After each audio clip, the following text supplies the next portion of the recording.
Hamazura Shiage is the third main protagonist of a certain magical index. Wait, but I thought Misaka Makoto was. What about Index 2? The series is called a certain magical index, and yet this random ass guy is more important than my beautiful 14-year-old waifu Makoto? That's right, you filthy Railgun fan. This video is now a property of the Handman Gang. While Hamazura isn't as popular as Kamijo Toma or Accelerator, he has developed a cult following that is known by many names: the Handman Gang, the Hamazura Brigade, Shiage Tards, whatever you want to call them. If you're an active member in the community, you probably met at least one of these people who worship Shiage more than any waifu in existence. But why do these fans love him so much? Is Hamazura a well-written character? Or is he pale in comparison to the other heroes of the story? Is Shiage Luck really a thing? Or is it just plot armor that everyone makes memes out of? Let's begin as I analyse Shiage's character. Hamazura was first introduced as a minor antagonist in the Skill Out Uprising arc at the end of Season 2 of Index, or in SS1 of the light novel. Similar to Accelerator, his role changes to being one of the series' main characters, which is quite different to believe at first considering his introduction, which seemingly made him appear as merely one of the series' minor episodic villains. While Hamazura is a mere level 0 with no superpowers of any sort, there is a lot more to him than meets the eye.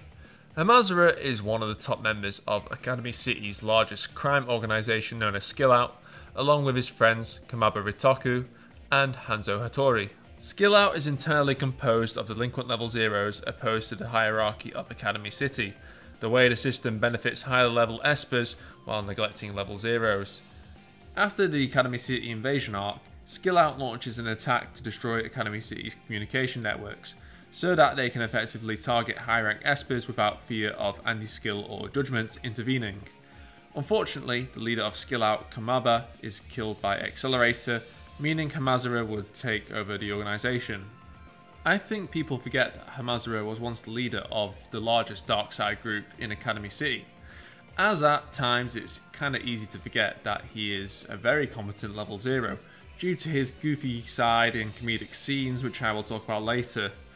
This is the first instance Hamazura is thrown into an almost impossible situation, which kinda becomes a recurring theme of his character as a classic underdog. Hamazura never planned to become leader of Skill Out, and now he bears the responsibility of not just the organisation, but the operation also entrusted to him by his best friend who is now dead. This has a large mental burden on Hamazura as the operation falls apart. He just wants his Skill Out members to go back to where they belong and not be killed or arrested. He feels like his fate is already decided. He continues fighting anyway, as he is filled with even more hatred towards the high level espers. It's clear he wants some sort of revenge against the city for what happened to Kamaba. While Hamazura is the antagonist in his fight against Toma, we clearly feel some kind of sympathy or empathy for him because of the trauma he has suffered and because he's fighting for a lost cause. Hamazura is willing to sacrifice himself for Kamaba's ambition, which shows he is a selfless character, which again becomes important later on. The cause itself was probably a good one for the city in terms of making it fairer for level 0s, but Skill Out's methods of using violence and potentially killing high level espers obviously doesn't sit well with Toma's way of thinking. From this we can obviously see that Hamazura is morally grey. He wants to fight for a good cause, but he's willing to cut corners and kill people in order to do it. Toma's fight with Hamazura is honestly great for two reasons. Toma can't use his Imagine Breaker in this fight, so it puts him at a disadvantage. There's a high chance he could lose the fight like he did against Motoharu's martial art in the Angel Fall arc.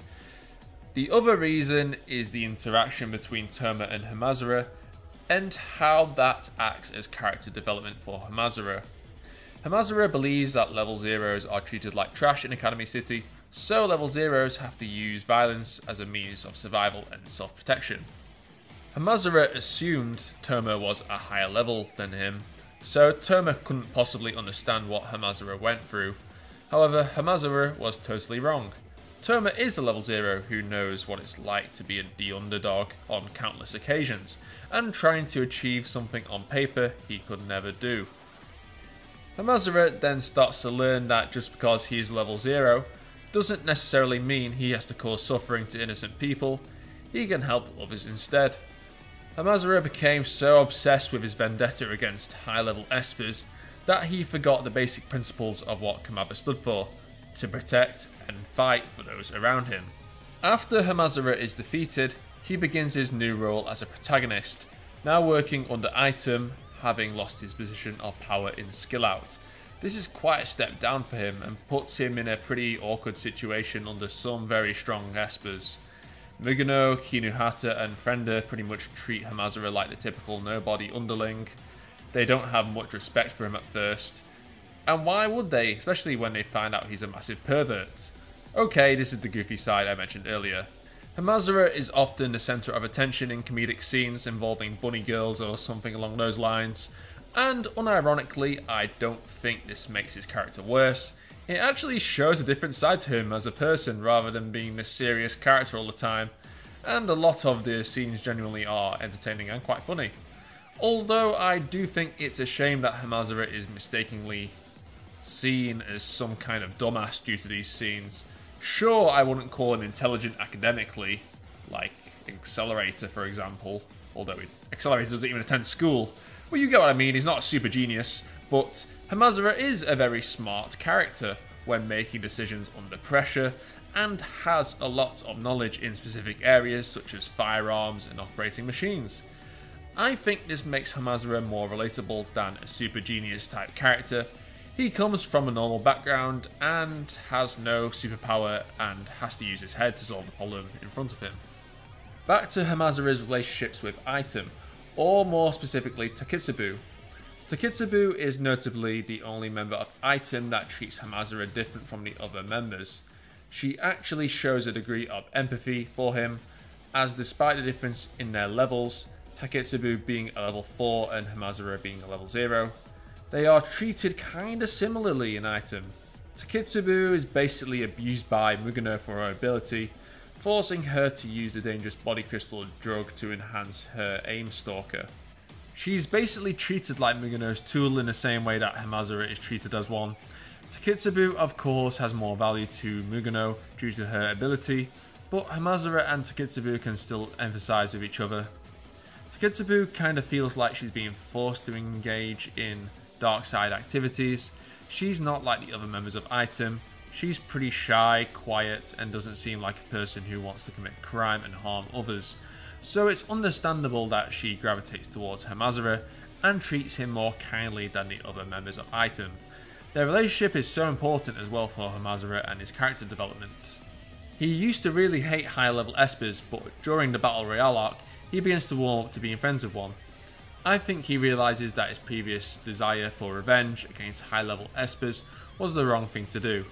The inequality of Academy City is not the responsibility of high level espers such as Takitsubu, but in fact the governing board of Academy City itself.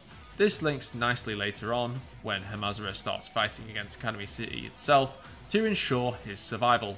Muguno is also an effective contrast to Hamazura. Hamazura inherited Kamaba's will of wanting to protect his comrades. It's clear from both Kamaba and Hanzo that Hamazura has strong relationships with his colleagues and would never betray them. While Hamazura is a criminal, he's still loyal and wants the best for his friends. Meanwhile, Muguno brutally murdered Frenda without even giving Frenda a chance to explain what happened. Muguno immediately assumed that Frenda had betrayed them. If Hamazura is put into Muguno's shoes in this situation, Frenda would not have died. Even if Frenda had truly betrayed Item, I don't think this would give Hamazura enough reason to kill her. Hamazura is not a Boy Scout. He will kill others, but only if it's in self-defense or to protect others around him. Killing Frenda goes against these principles and wouldn't achieve anything. This then forces Hamazura into a situation where he defends Takitsubu from Muguno. Hamazura for the first time is defending a high-level esper. Despite how Item treated him, Hamazura truly cared about the new comrades in this new group, especially Takitsubu, which is why he decided to protect her and keep her away from the body crystal. Mugano's first defeat to Hamazura is also surprisingly important, as it shows how Skill Out were planning to take on powerful espers with no superpowers, by using the tactics and environment to win. Of course, Mugano was overconfident, which is another reason why she lost. She wanted to toy with Hamazura, giving him the chance to get the win. This is probably the first example of what is known as Shiage Luck. Basically what people refer to as Hamazura's plot armor that allows him to escape alive in most situations. But you gotta remember, Hamazura and Kamaba were really serious about challenging high level espers to defeat them for the Skill Out uprising, and Hamazura is obviously very skilled in firearms and adapting to situations. If you remember, Kamaba actually put Accelerator himself at a disadvantage. So is Hamazura doing so well versus Mugano that surprising considering how close Kamaba and Hamazura were? Especially when both of them were the ones planning the uprising in the first place. Of course there are other instances of Shiage Luck, but people often forget Hamazura's skill set and strengths when talking about his plot armor. Meanwhile, guys like John Wick or the average generic action movie protagonist will take on a shit ton of guys at the same time and comes out on top simply because we are told that they are special forces or they are a very skilled individual. Yet they seem nigh invincible at times. No one complains about their plot armor to avoid death constantly. I don't care how skilled they are. They don't have eyes in the back of their head 24/7 to stop a random guy with a gun from shooting them from behind. At least Hamazura actually uses his brain in life and death situations and comes up with actual tactics that are plausible enough to work. Therefore, I do honestly think his plot armor is exaggerated by a lot of fans. Probably the most notorious example of this is during the World War III arc, where Hamazura, Mugano and Takitsubu are surrounded by men with guns, about to fire before they are saved by the Russians Hamazura befriended earlier in the arc. But if you remember, they did not want to kill Takitsubu due to her potential to become a level 5 as the Academy individual who will replace the Academy City system of creating espers, and killing Mugano would probably be a waste as she's the 4th ranked level 5. And even they stated that they didn't want to kill Hamazura because they want to keep him as a hostage to get Takitsubu to cooperate. So, why were they ready to fire their guns? I think they were honestly going to shoot to impede rather than kill, so even if the Russians arrived after they were shot, they would have still likely been able to treat the non-fatal wounds. But why did the Russians know where Hamazura was? Well, if you remember, Mugano was using the body crystal drug. She was firing hundreds of giant meltdowner beams that would have easily attracted the attention of people miles away, especially in a location like Siberia. So I think it's plausible the Russians were able to track Hamazura, especially when they are natives of that environment. I don't think it's fully concrete, but I don't think this example of Shiage Luck is as bad as people make it out to be. Mugano keeps reappearing to get her revenge on Hamazura for defeating her for the first time. Her pride as a level 5 consumes her. How could she possibly lose to someone with no superpower at all? Clearly the message Kamachi is trying to convey here is that it doesn't matter if you have a power or not. Mugano only cares about herself, not her comrades, while Hamazura puts others' interests before himself. It shows he has grown a lot since the Skill Out Uprising arc, where he was more focused about revenge himself than actually protecting his comrades. Therefore, traits of Mugano can be found in how Hamazura used to be. Mugano is no longer a part of the team, she is just helplessly desperate for revenge and doesn't care how she does it. It's very similar to how Hamazura once was after Kamaba's death. So when some fans say there is hardly any substance to Hamazura and Mugano, I'm honestly quite surprised. I feel like there is a lot you can say about these characters, but why doesn't Hamazura kill Mugano after she reaches the limit of the body crystal? Hamazura had every reason to kill Mugano since she killed Frenda, and tried to kill both Hamazura and his girlfriend numerous times. It's explained in the volume itself, but Hamazura grows tired of killing. He just wants to live peacefully with his girlfriend and get away from the war. And the occurring theme of comradeship appears with Hamazura wanting items to go back to how it was. Hamazura doesn't want to kill Mugano as she was his comrade, even if they didn't get on that well when she wasn't crazy. As Mugano points out, Hamazura shot Mugino twice to protect Takitsubu, it shows the only exception to Hamazura is protecting his loved ones. He will do anything to achieve that. Okay, I'm now going to discuss a plot point from New Testament Volume 22, so if you haven't read the light novels, I don't recommend you watching this, so I'm going to do a spoiler in 3, 2, 1. That's why he punches his girlfriend in front of Koronzon to demonstrate his loyalty to her. If he didn't do that, then Koronzon would have not trusted him as an underling and likely would have killed them both. And of course Hamazura was willing to ally himself with the devil itself in order to save his comrade Dion Fortune, as he believed she did not need to die. Hamazura's morals are some of the most interesting in the series, and he's truly an underrated character. Is he better than Accelerator and Terma in my eyes? Nope, I don't think he is. Is he worthy to be the third main protagonist, though? Hell yeah, he is. He's an awesome character and definitely deserves more love. He's definitely among the best characters in the series. Not only is he the funniest out of the three heroes, but he also is a nice balance between them. People say he's basically Accelerator and Terma merged together in terms of morals.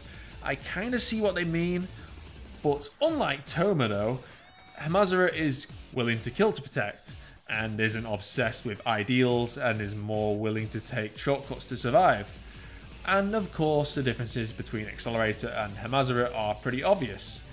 Anyway, I didn't go into every moment in Hamazura's character since there is obviously way more I could talk about, since he does have a lot of screen time later on in the novels. But I hope this gives you a taste for what his character is all about, if you're unfamiliar with it. Anyway, thank you for watching, and subscribe if you haven't already for more Toaru content. See you around.